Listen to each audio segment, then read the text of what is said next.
The broadcast is now starting. All attendees are in listen-only mode. Good afternoon, everybody. It is Wednesday, November 18th, and you're here at Lunch and Learn. We're going to keep everybody muted this morning. Dr. Turner is our guest speaker. You can hopefully see his initial slide. And then about 10 minutes to the hour, we'll open up for questions and answers. This will be recorded for people who ask about that. We always record guest speakers. Just a brief intro. I think it was probably back in 2010 or so that I first met Dr. Turner, Rusty. It was at I think it was a SAVA conference that was one of the smaller, conferences on EEG and neurofeedback down in Charleston. And I was sitting at the table right next to the podium, and he has a great sense of humor. And we started chit-chatting, and that was the beginning of our relationship that's gone on to this day.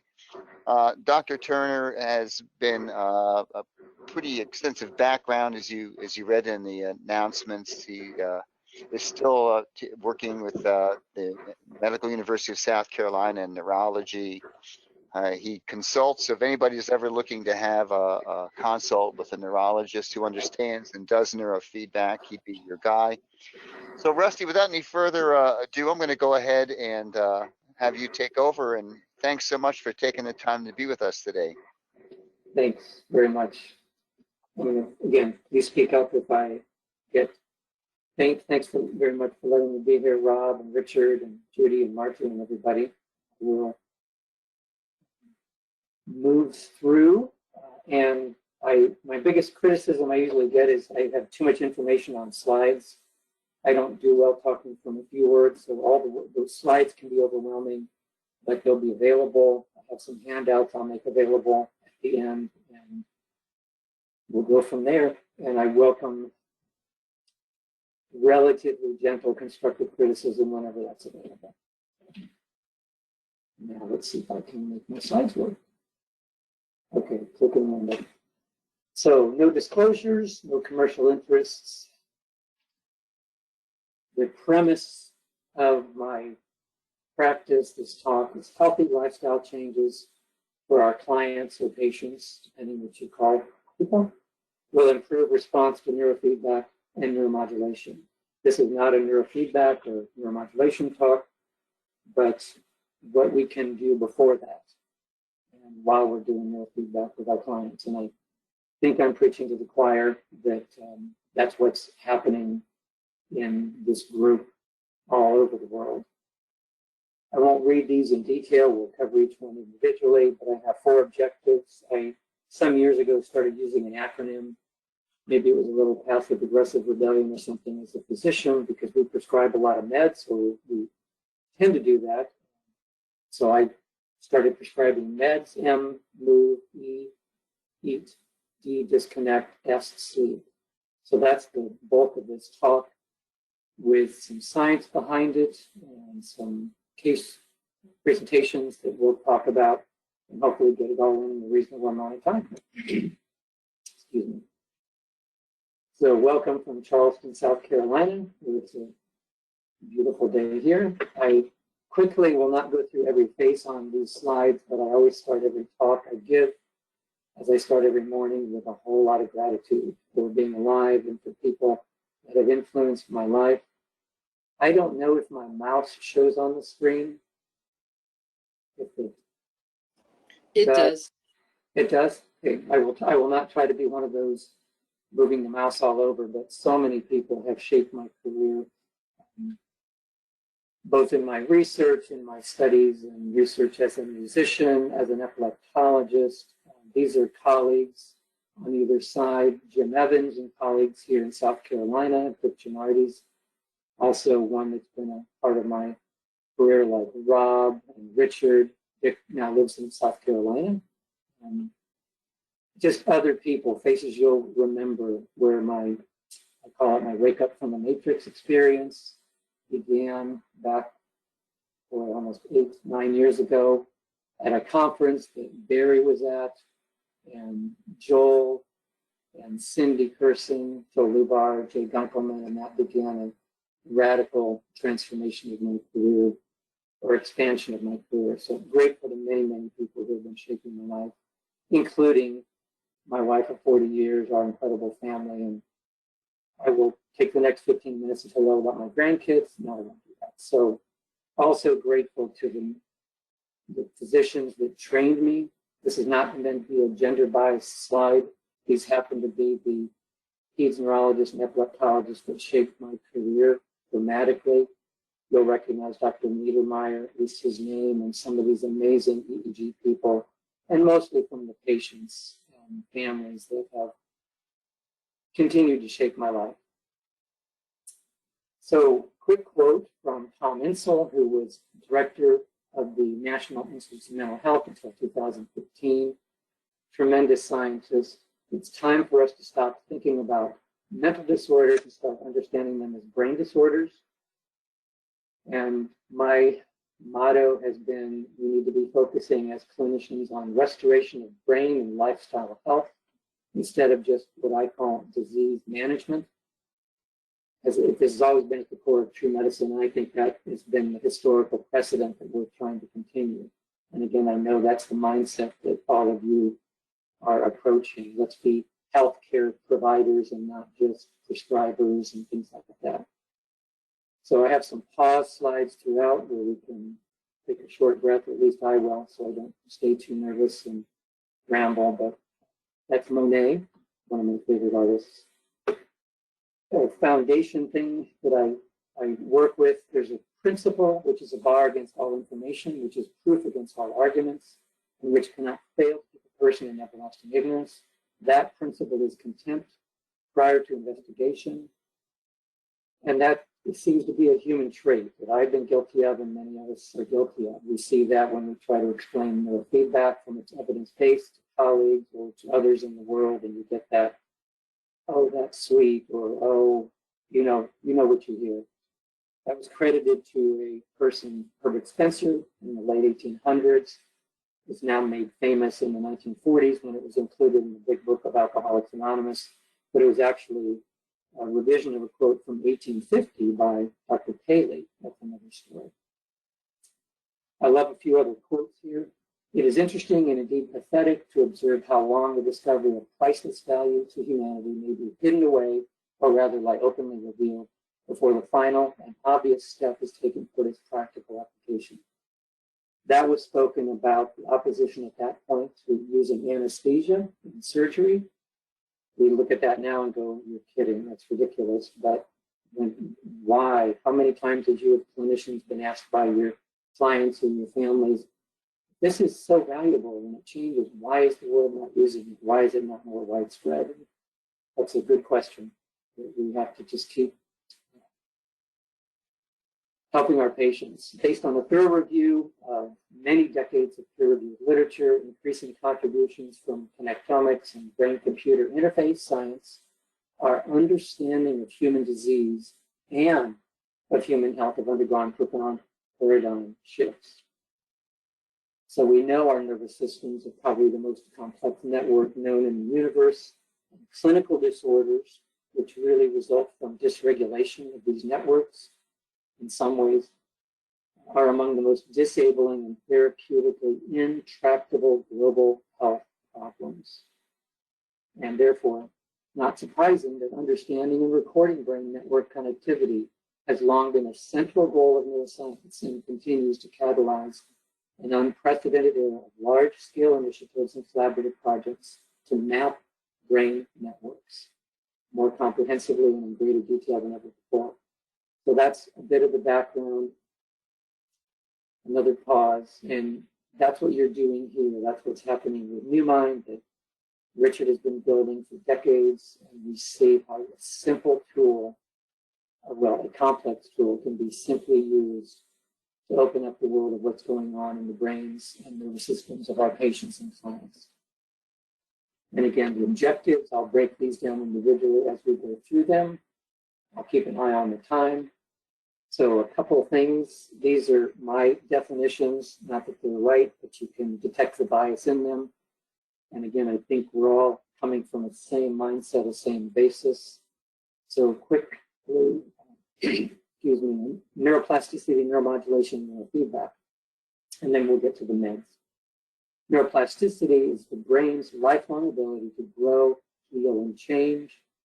Neuroplasticity occurs, it's not just neuronal, it's synaptic, it's myelin, it's absolutely astounding. And I like to put this statement in other medical meetings: the fact of neuroplasticity has replaced the formally held opinion that the brain doesn't change. I wish it was a formally held opinion universally. I think often we maybe in my profession give vocal support to that. Yes, the brain has neuroplasticity, but we don't treat our patients that way. We put them on a medication and say, here's your antidepressant, that's the way it's going to be. Sorry, you're going to be on for the rest of your life. That's the way it is. And we know that's not true. So the motto of what I've adopted is health, hope, and healing. I think we can all echo with that. And then to bring to our patients and our clients the hope, it's never too late. Because most people don't come to see us when they're having a nice day. And at least in my practice, people would be seeing over and over, multiple second opinions, third opinions, and they would come kind of as a last resort. I'm not going to go into detail into neuroplasticity, but we know it's there. What's amazing is one of the seminal articles was published in 1998. Here we are 22, 23 years later, and here we are. But the key things in this article: self-renewal occurs throughout life. Neurogenesis continues throughout life.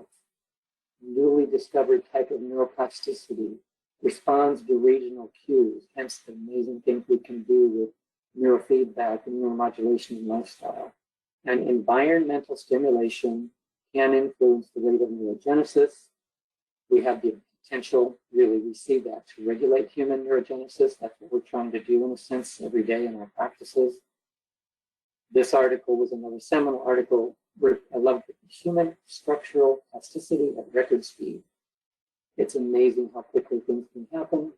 We see that again in our practices, how quickly that can happen, and yet others sometimes how slow it can be.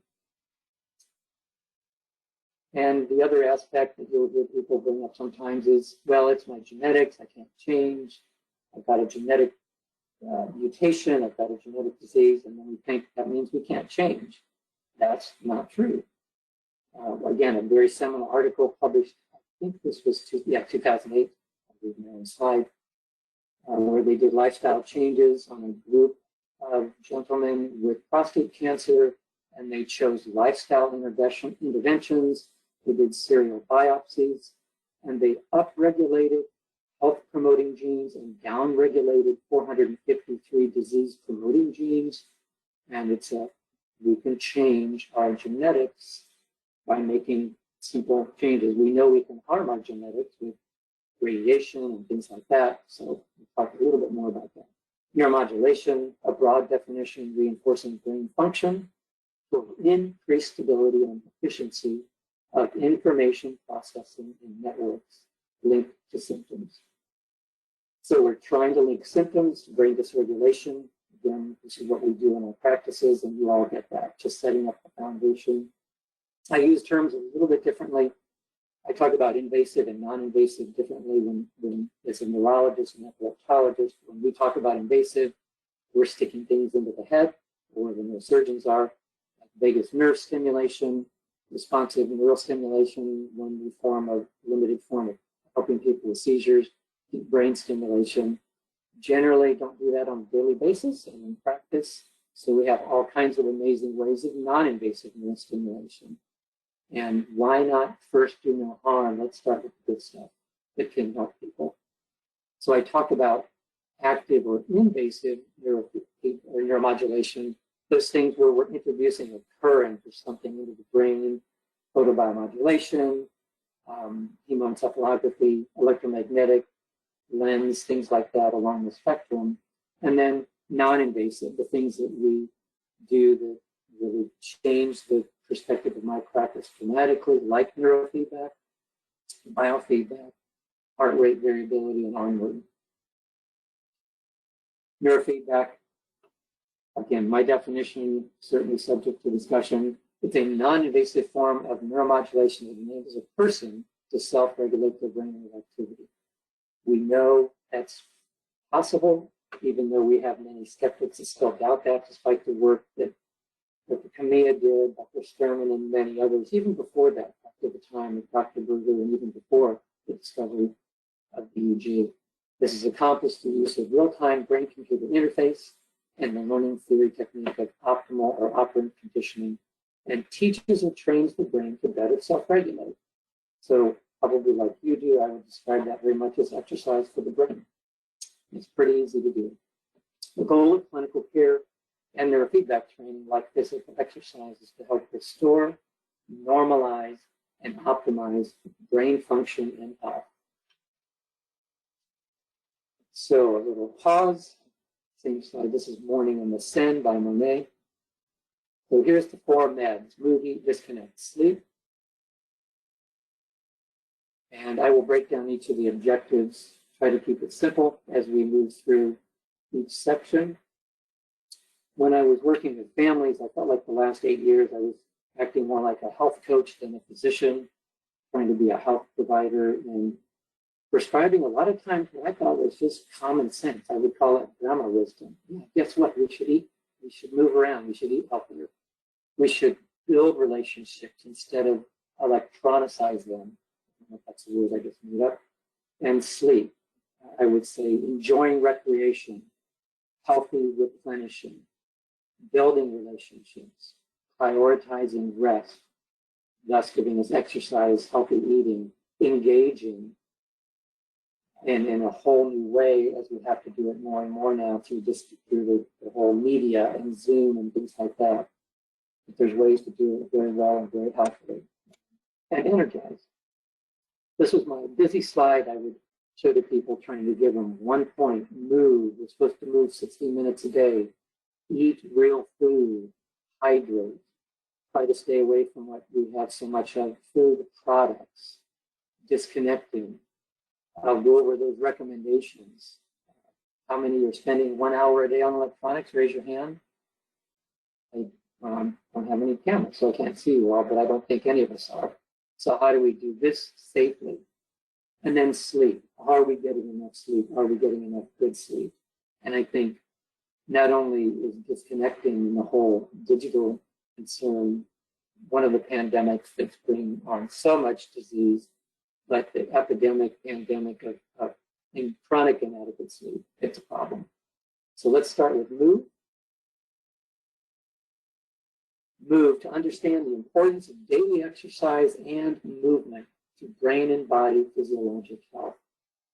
It's more than just moving our bodies, it's keeping our brains moving and active, and we don't have to take up marathon training. Standing is important, so I'll talk about a few of those things as we touch on the moving. Detailed slides, I won't go through every word on many of these slides, but I'll have handouts that have access to these resources. Many of you already know this, but for many, many years, the American Academy of Pediatrics, among other organizations, has said at least 60 minutes of movement and exercise a day from the age of 5, kindergarten on up. How often is that happening? Even now in the COVID pandemic, as we're inside, we're afraid to go outside, we're on our electronics. We're not getting up. Go outside, take a walk, get some sunlight. Makes a difference. Again, 60 minutes a day. And for kids, incorporate it into what they love, active play. So the more we like doing something, the more likely we are to keep doing it. And it doesn't have to be continuous. It can be broken down into blocks of time. And that has a cumulative effect. We know that. That's why we're supposed to take standing breaks and stretch breaks and screen breaks through the day. And there's devices you can do to alert yourself to that. And if we're not active as adults, or our children are not active, just start from where we are. A lot of the stuff we tell families is overwhelming, but take some small steps. I want to throw in a little bit on at least my understanding of vitamin D, and what I also consider one of the big epidemics, if not itself a pandemic, of vitamin D deficiency. And from the dermatologic societies, 15 to 20 minutes of good, healthy sun exposure without sunscreen between 10 in the morning and 2 in the afternoon. And the sun's so bad. 3 to 5 times a week leads to up to 10 to 20,000 of international units of vitamin D naturally.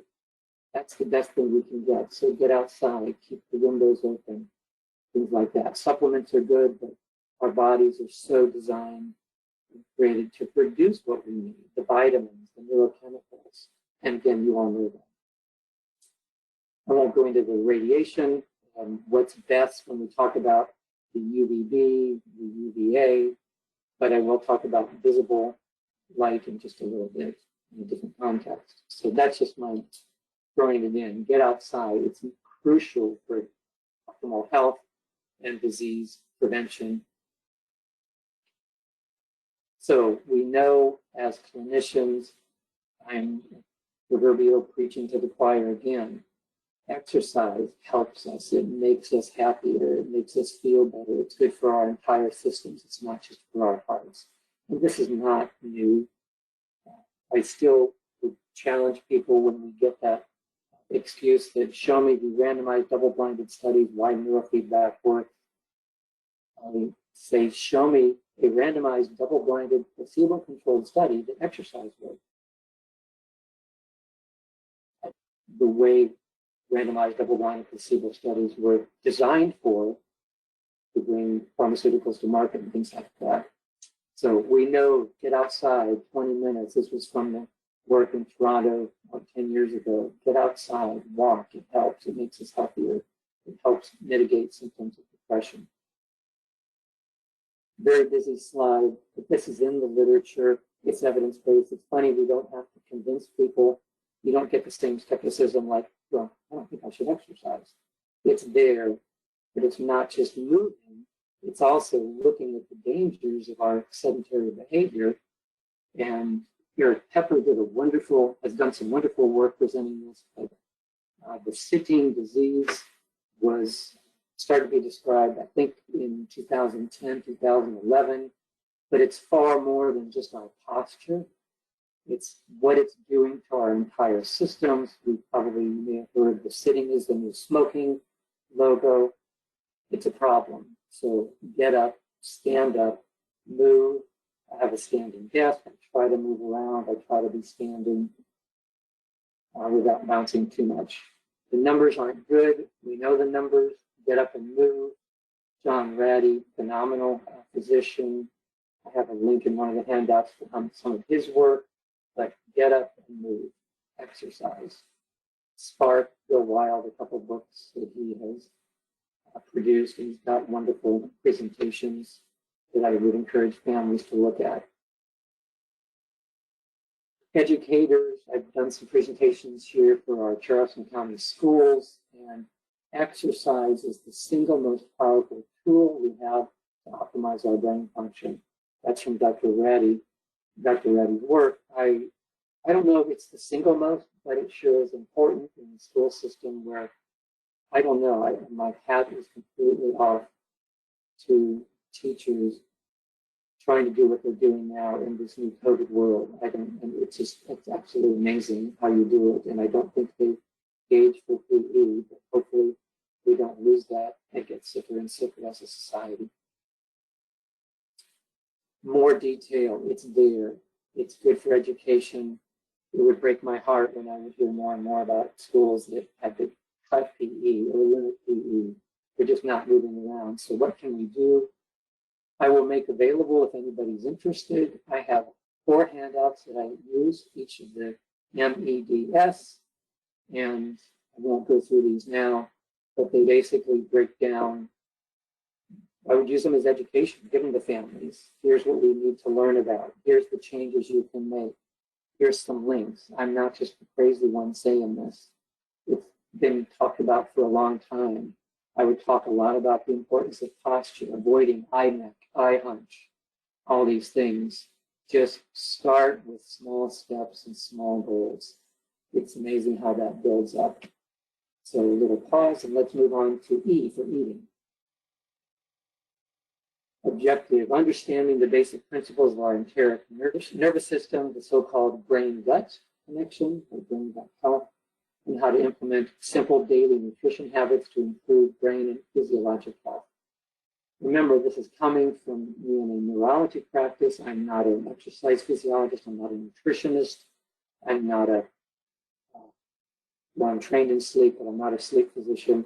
We were triaging. We were trying to help people begin to make changes. So with this, I talk about what we're drinking, what we're eating, and what we're thinking. And those are all important. Basically, anything that comes in through our senses, through our mouth, our nose, our eyes, our ears, is influencing what's going on in our nervous systems. Thomas Edison was quoted as saying, "The doctor of the future will give no medicine, but will interest his patients in the care of human frame, in diet, and in the cause and prevention of disease." Again, without going in depth in the literature, we know now the growing understanding how many of our current, particularly chronic diseases, are immune-based, and many of those are based in the gut. If we don't change the gut, we can do all the feedback we want, and we're working uphill. We have to have that whole approach, as we know, to our clients and to our patients. It is called, there's a couple journals, Neurogastroenterology. I've seen a trend over the last few years to call it the gut-brain connection. I took personal offense to that, not really, but I always thought the brain was first. But if you're sick and your gut's not feeling well, it overrules what's going on in your brain. Again, not new. This is looked at the NIMH and many other places. 8 million people die, probably more than that, from mental ill health, mental illness. Many of these cases have obvious reasons, but deaths, other deaths are due to acute and chronic comorbid conditions, lifestyle related, cardiovascular and GI problems, metabolic disorders. They see that. So if we are, as physicians, are simply prescribing medications and we're not dealing with the rest of it, I tell somebody to get lung therapy, pulmonary therapy, but don't tell them to quit smoking. What are we doing? That's not being a healthcare provider. We know the importance, what our grandmas told us, you are what you eat. No, big deal. We know that. Visceral influences on behavior. Literature is so full of this. It just continued to amaze me. I like to throw in the work of a colleague who was here in South Carolina, a psychiatrist, that they must face the possibility as mental health providers that medications we prescribe may hurt more than they help. I think, again, talking to an audience that realizes that. Most of the time, our patients realize that. Our clients, when they experience side effects.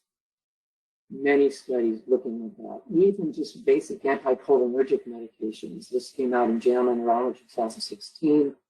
An overwhelming table of meds that can affect what's going on with long-term cognition. This was looking at long-term cognitive effects of a lot of things that are now over the counter, and just helping our clients, our families, our patients to realize how can we help our endogenous neuropharmacy produce what it needs to.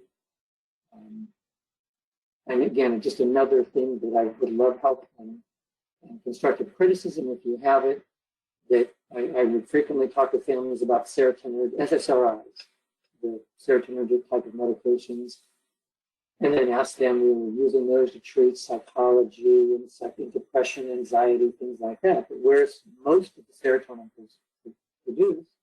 As a leading question, we would say brain. Well, no, my understanding, at least of the current literature, is probably 90–95% is produced in the gut. So we're definitely working uphill. So two quick examples on eating, and I'll have some more maps. These are from NeuroGuide, so it's not in the NewMind format. We have run a lot of this, but I haven't put together a good presentation on the comparison. But this is a young man early in my practice that I saw, 2014, 2015, that came diagnosed with seizures, autism spectrum disorder, and was very aggressive. Went through many evaluations, basically significantly high relative power kind of across the bandwidth, particularly in the higher frequencies. We also saw it more in the eyes closed. So there's some trauma history and some other things with this young man. I interpreted, particularly in the 1 hertz bin, when I see significant low power, that to me is a sign of chronic inadequate sleep, particularly slow wave sleep, because we're not getting our brain renewed. So he had a lot. With all the family, they couldn't do neurofeedback, even with Medicaid, couldn't fit it into the schedule. But to this mom's credit, she went with these kids, with this little guy in particular, and went gluten-free. 8 months later, we did another study, and I crossed out. I have some incredibly dramatic responses in my practice, but seizures, he did not have what they thought were seizures. His EEG improved. His autism spectrum was gone. This was a different kid. I wish everybody responded this dramatically to gluten-driven nutritional interventions, but it was dramatic. And if I look at the changes that we could see in the functional mapping from before till after, that correlated. He even helped it improve his background frequency to a very robust 9 hertz, 9.5 hertz. It was amazing.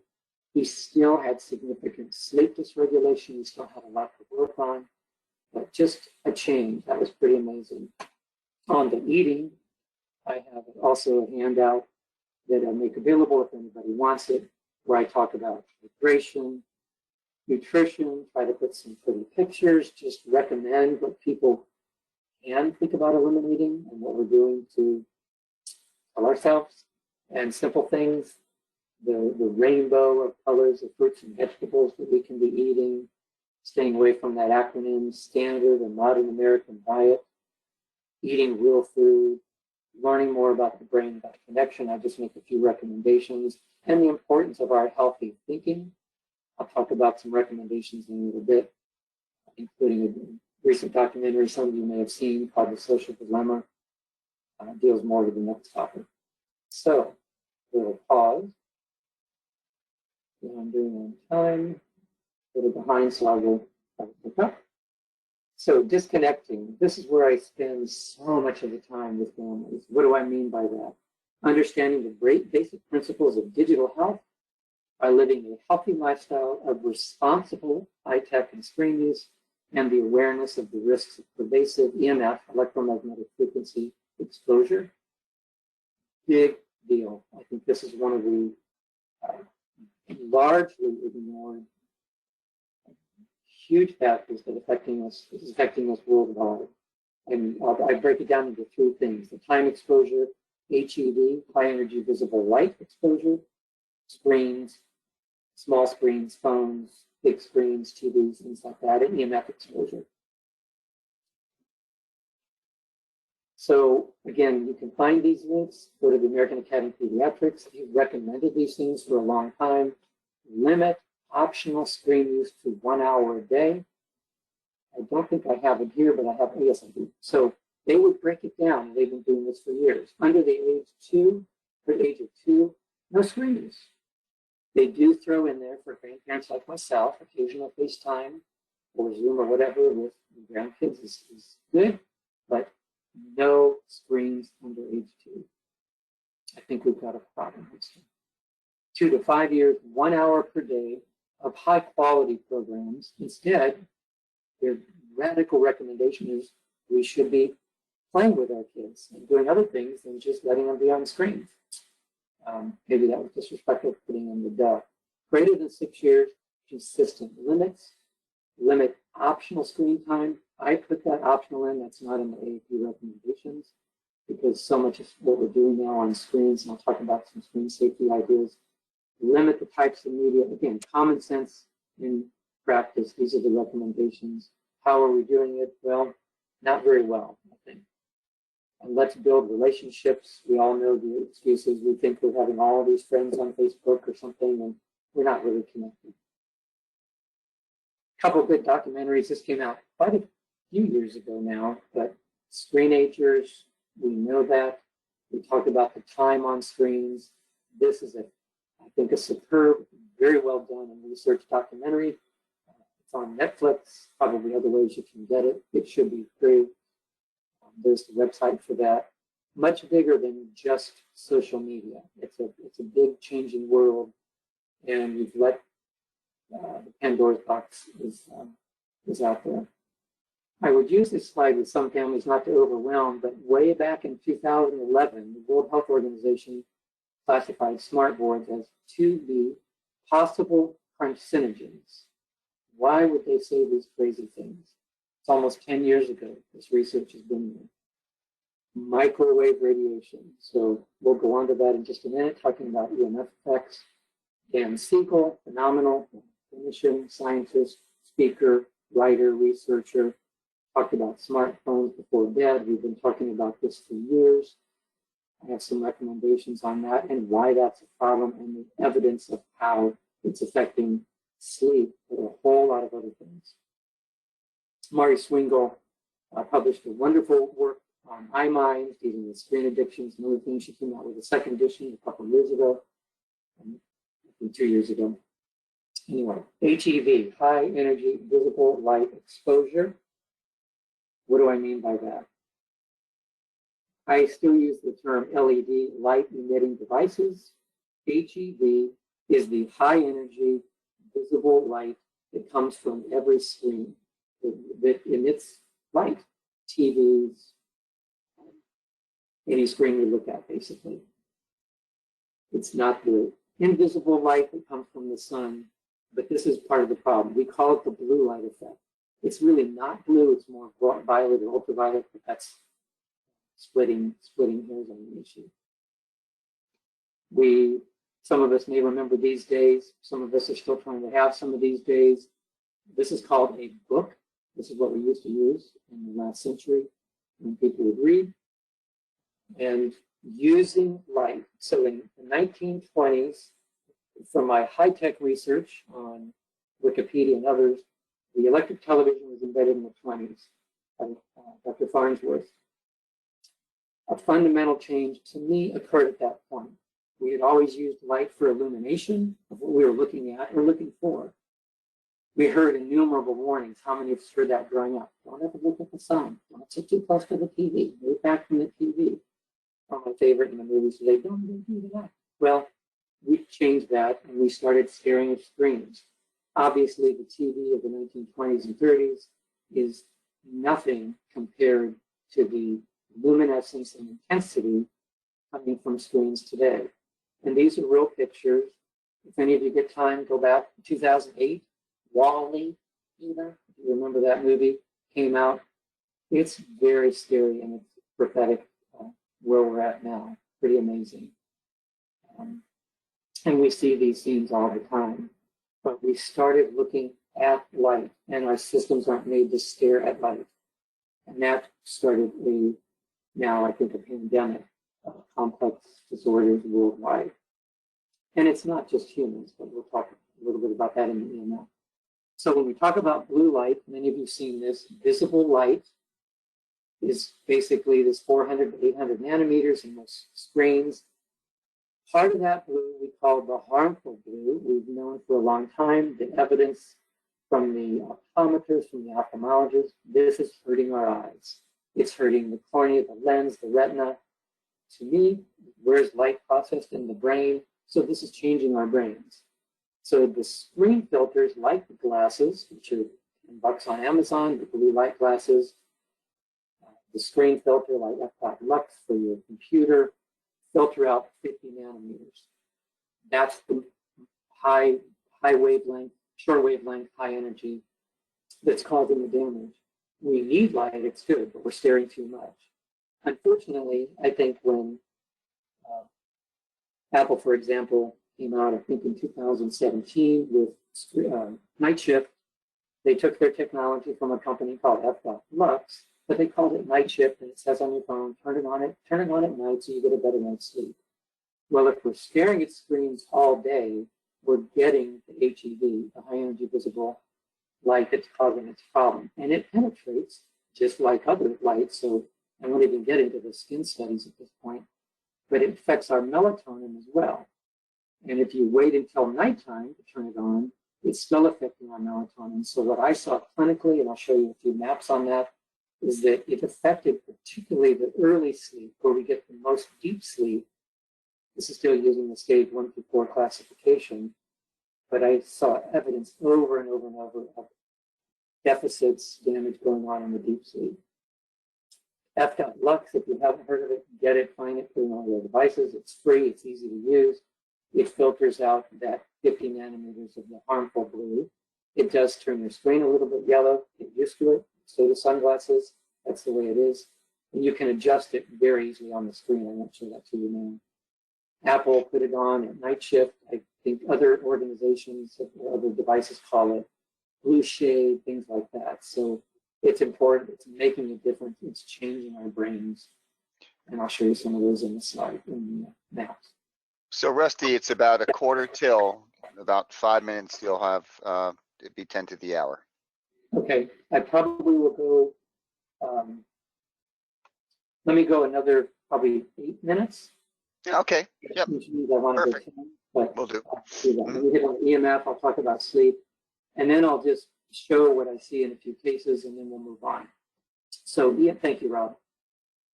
EMF, electromagnetic frequencies. This I took off the internet. It's quoted from some website. It's old, but I would use this slide over and over.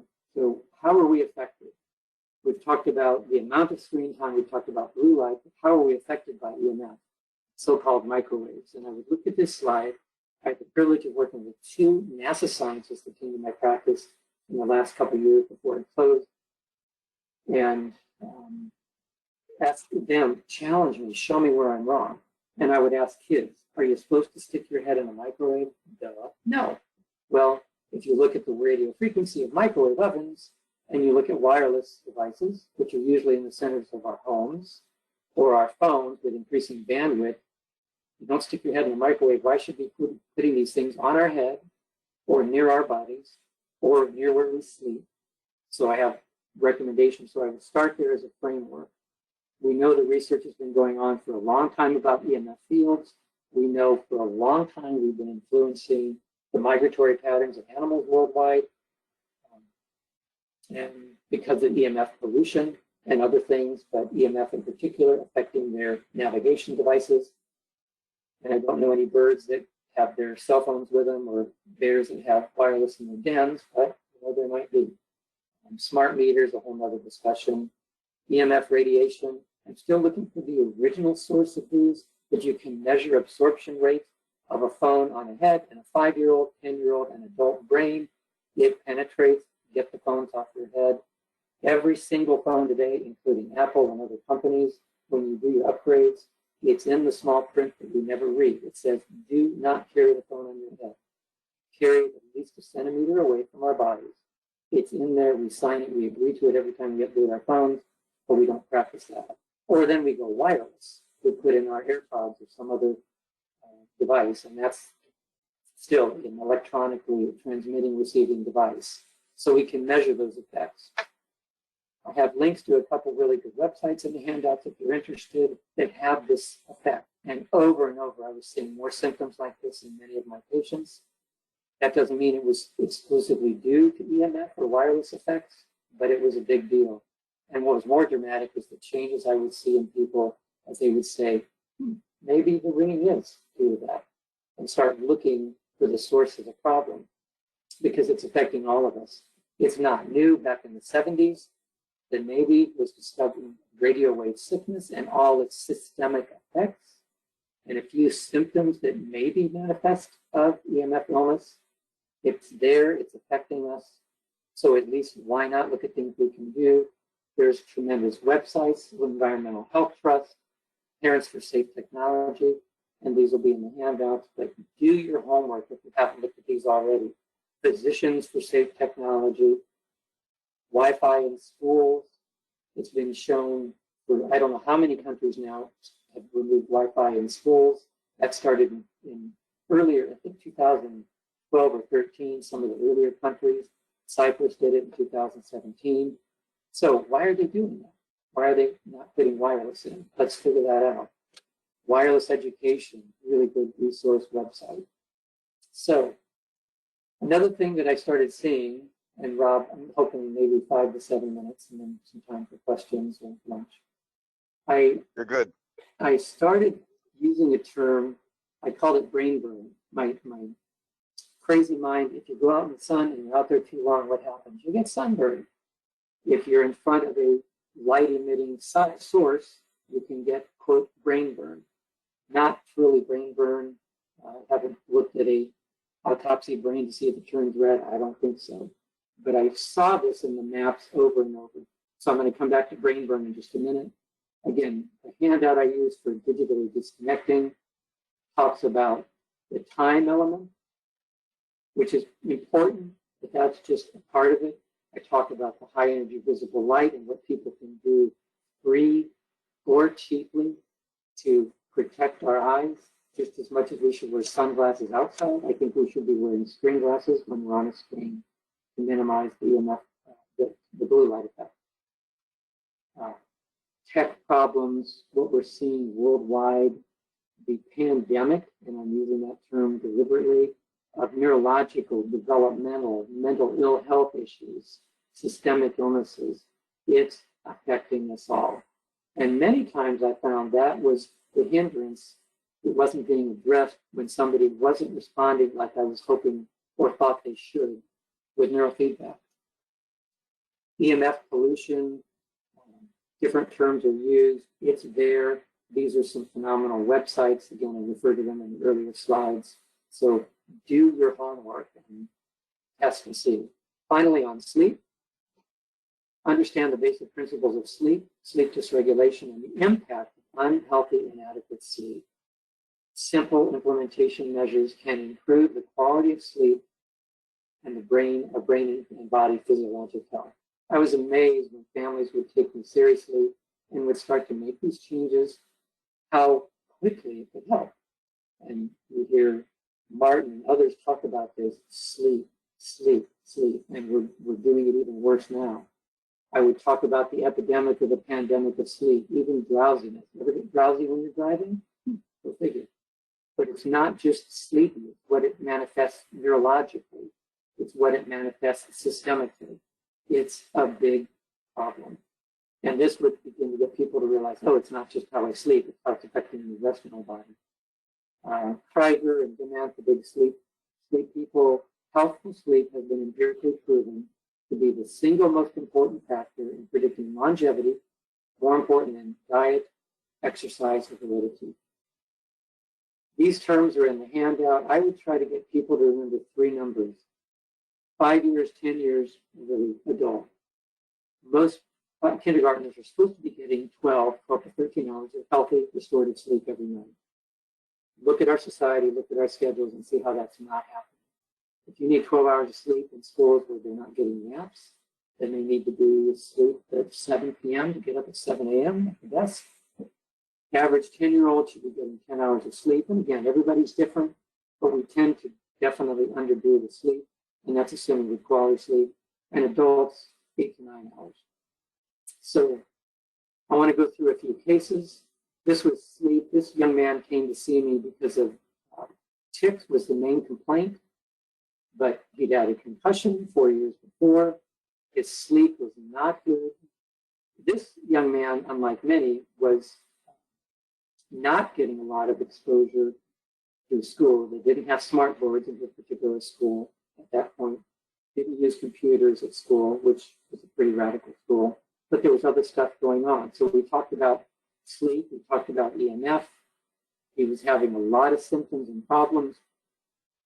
And then a marker I began to see in the EEG, eyes open, eyes closed.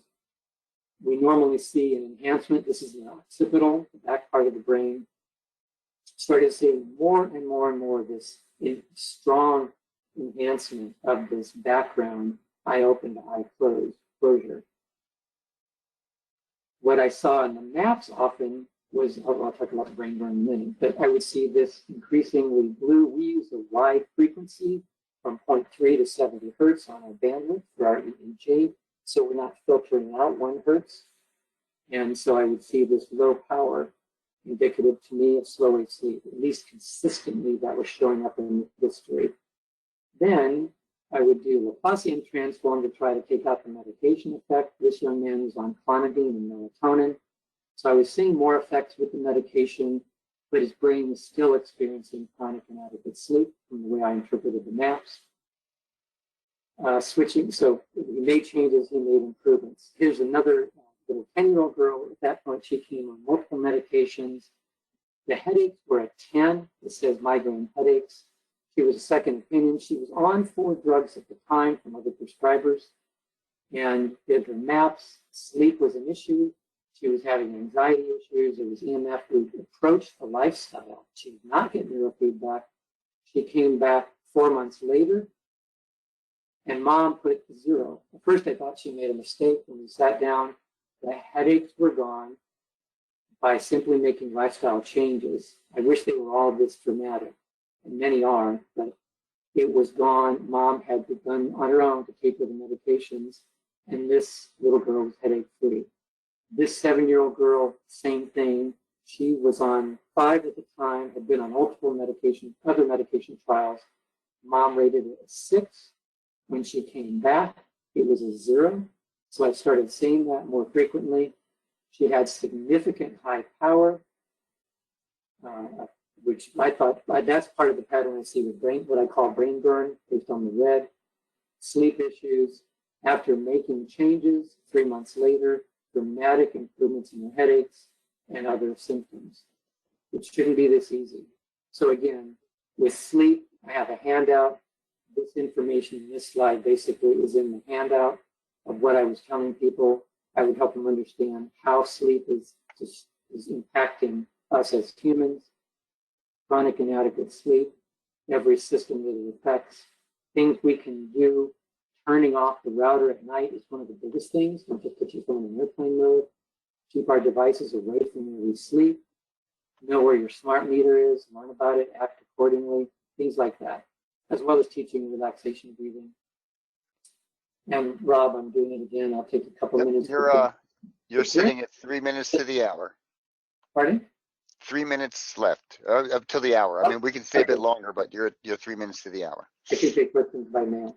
But I would see this pattern. This young man came for headaches and ADHD symptoms is what the complaints were. I often see this as an anxiety pattern, perhaps because of the high spectral power in the beta frequencies, but he was not anxious. He did not have anxiety. Again, I'm not a mental health provider in diagnosing that, but it wasn't there.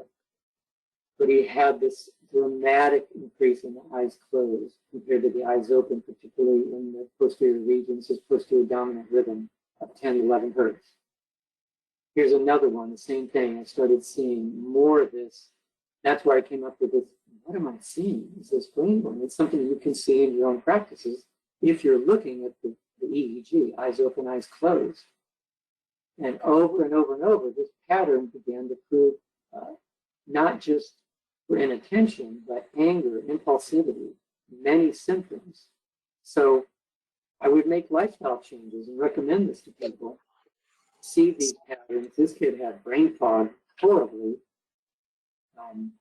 I'm sorry. This is a 39-year-old that I saw shortly before we closed my practice. Brilliant man with anxiety and sleep issues. And he's got brain fog. He's tired. He's not doing well. And interestingly, he had neurofeedback and he improved. Okay, I don't have the follow-up slides.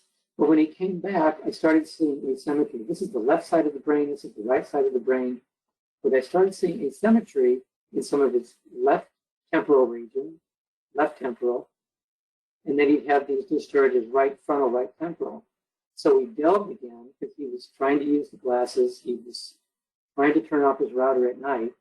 But then we realized his router was 3 feet to his right on his desk. And his phone, he was still using his phone too much on his head and using AirPods. So we talked about those things. So I think these were some signals coming just from his routine EEG. And again, I have a lot more of these that just kept this dramatic increase when I think people have too much EMF exposure, screen exposure. It's showing up in our brains. So again, I had another headache, got better, and I think I better be quiet about it. The hour has come to a close. And the last Rusty, that's wonderful input you have. Rusty, I wonder if we can take a couple of minutes for some interaction, just because you Sure. bring such a wealth of information and we're not going to have time to talk more with you in person. Sure. Let me congratulate you for your enormous progress in the field of neurofeedback for a neurologist and how far you've come in incorporating NeuMind into your practice. You're a wonderful example of the medical profession incorporating these other allied health and related fields into formal neurology. I wish we had more time for you to talk about your specific training in looking at the raw data. Yeah. Maybe we can ask Rob to invite you back for some of that down the road. That would be fine. Love to. I will jump ahead like all terrible talkers that didn't ration their time well. And there's our conclusion. And it's just amazing what lifestyle can do to help people get better. And you know that. It's just having the evidence and being a healthcare provider. So thank you very much. Well, Rusty, we're at the top of the hour, and I know people typically start to leave because they have patients and obligations. Would you want us to do one of two things? Find another day where you can come back and just kind of have open discussion with us, or do you want? I could have people email me all the questions and send them to you in a email, and you can respond to them all. Got a preference? I think I like the interaction. Okay. If you want to do that, then meds part 2 or something without 160 slides and the blitz. But, let's talk about it because it's Okay. Well, I'll tell you what. Patients.